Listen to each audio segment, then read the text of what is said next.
अस्सलाम वालेकुम जी। Welcome back to my channel. उम्मीद है कि आप सब बिल्कुल ठीक और खैरियत से होंगे। तो आज हम बनाएंगे मेरे बहुत ही आसान तरीके से साबुत मसूर दाल। ये दाल बहुत ज़्यादा मज़े की बनती है, इसको बनाना भी बहुत आसान है। एकदम क्रीमी, मुलायम और मज़ेदार सी दाल बन के तैयार होती है। तो चलिए इसकी रेसिपी शुरू करते हैं। अगर आपको रेसिपी पसंद आए तो प्लीज़ वीडियो को लाइक और शेयर ज़रूर करिएगा। तो यहाँ पर मैंने 1.5 पाव साबुत मसूर दाल ली है। इसको एक बर्तन में डाल लेंगे। उसके बाद हमने इसको अच्छे से साफ़ कर लेना है, क्योंकि इसमें कंकर वगैरह होते हैं तो उनको हमने ध्यान से निकाल देना है। दाल को साफ़ करने के बाद हम इसमें पानी डालेंगे और हाथ से इसको मसलते हुए अच्छे से क्लीन कर लेना है। इसका जो पानी है इसको निकाल देंगे। अब इसमें साफ़ पानी डाल के ना हमने तकरीबन 10 मिनट तक इसको इसी तरह से पानी में भिगो के रख देना है। तो उतनी देर में हम इसका मसाला तैयार कर लेते हैं, जिसके लिए मैंने 2 मीडियम साइज़ के प्याज लिए हैं, 3 छोटे साइज़ के टमाटर हैं, 10 से 12 छोटी वाली हरी मिर्चें, 1 इंच अदरक का टुकड़ा और 1 मंच मैंने देसी लहसुन का लिया है। बहुत सारे लोग इसमें प्याज और टमाटर वगैरह नहीं डालते, लेकिन इसके साथ बहुत मज़े की ये दाल बनती है, ग्रेवी बहुत अच्छी बनती है, तो ये लाजमी ऐड करिएगा। सारा मसाला बनाने के बाद हम यहाँ पर एक ग्राइंडर जार या छोटी वाली मिक्सी लेंगे और तमाम चीज़ें ना हमने इसी में डाल देनी है और बिना पानी डाले हमने इसका ना अच्छा सा पेस्ट बना के तैयार कर लेना है। अदरक के छोटे टुकड़े करके हम इसमें डाल देंगे ताकि ये अच्छे से ग्राइंड हो जाए। तो चलिए इसको अच्छा सा मैंने ग्राइंड कर लिया है। ये देखिए बहुत ही ज़बरदस्त सा इसका पेस्ट बन के तैयार हो चुका है। इसके साथ बड़ी ही अच्छी सी ग्रेवी बन के तैयार होगी। इस दाल को पकने में काफ़ी टाइम लगता है, इसलिए हम इसे प्रेशर में बनाएंगे।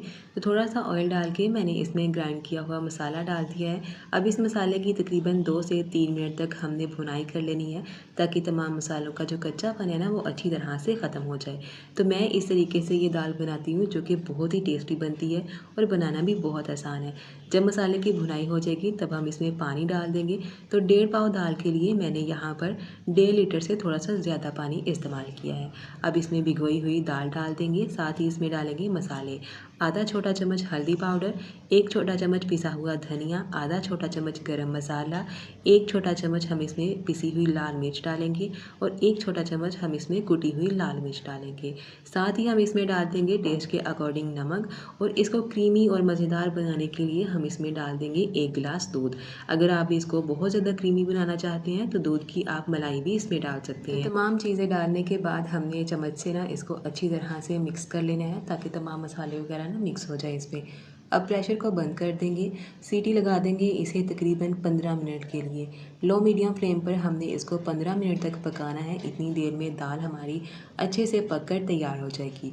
तो यहाँ पर पूरे 15 मिनट के बाद मैंने प्रेशर को खोल लिया है। ये देखिए दाल अच्छे से ना नरम हो चुकी है।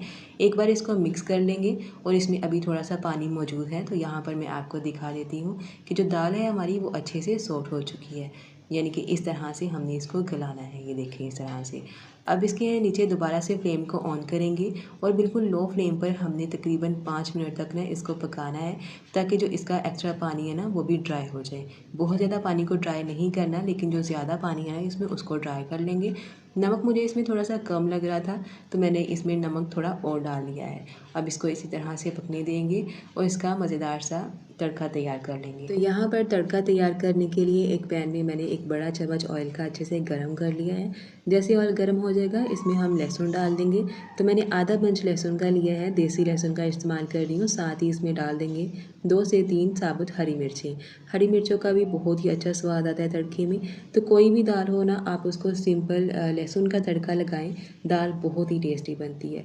जब लहसुन अच्छे से गोल्डन ब्राउन हो जाएगा ना, तब हमने दाल को तड़का लगा देना है इस तरह से और अच्छी तरह से इसको मिक्स कर लेना है। अब इसमें डाल देंगे थोड़ा सा हरा धनिया, जो कि इसमें बहुत ही अच्छा लगता है। तो यहाँ पर देखिए जी, माशाल्लाह हमारी बहुत ही ज़बरदस्त किस्म की साबुत मसूर दाल तैयार हो चुकी है, जो कि एकदम क्रीमी और बहुत ही टेस्टी बन के तैयार हुई है। तो इसे गर्मा गर्म चावल और सलाद के साथ इंजॉय करें। आप भी इस तरीके से इस दाल को ज़रूर ट्राई करिएगा, आपको बहुत पसंद आएगी। उम्मीद करती हूँ आपको आज की रेसिपी पसंद आई होगी। रेसिपी पसंद आए तो लाइक, शेयर और कमेंट ज़रूर करिएगा। चैनल को सब्सक्राइब भी ज़रूर करिएगा। मिलते हैं एक और वीडियो में, तब तक के लिए अल्लाह हाफिज़।